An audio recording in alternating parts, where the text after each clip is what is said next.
All right, so we have this position versus time graph. Now, these are for objects that are going, ooh, look at this one. Look, it starts off all slow, and then it gets quick. So let's actually draw what's happening here. And it's going backwards because the slope's negative.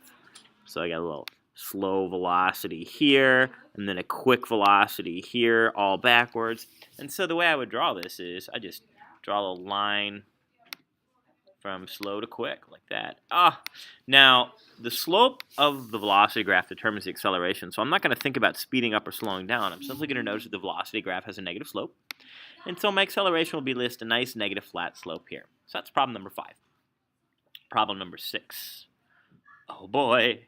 So we have a nice steep slope in the beginning, which means we're very fast, and we're going forwards. So that means I'm going to put a little dot here, right there. Right there. That's where it goes. And then you notice as the object moves forwards, you see a leveling off in the position graph. And what that means in real life is that we're slowing down to rest. Rest means we're on that time axis because that's where velocity is 0. And so we can simply draw a line connecting those 2 points. Once again, negative slope means negative acceleration when we look at the velocity graph, and we draw it there.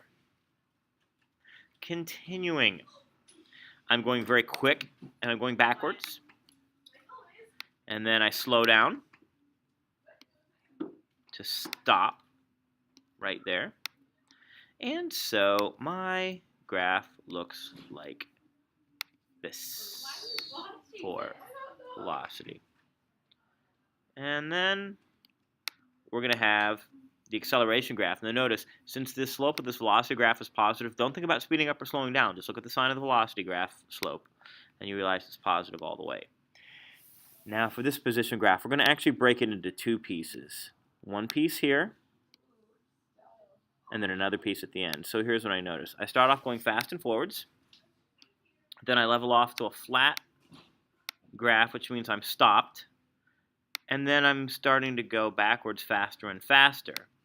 And so the way I would draw this graph is with a line from my fast velocity going forwards to stopped to my fast velocity going backwards.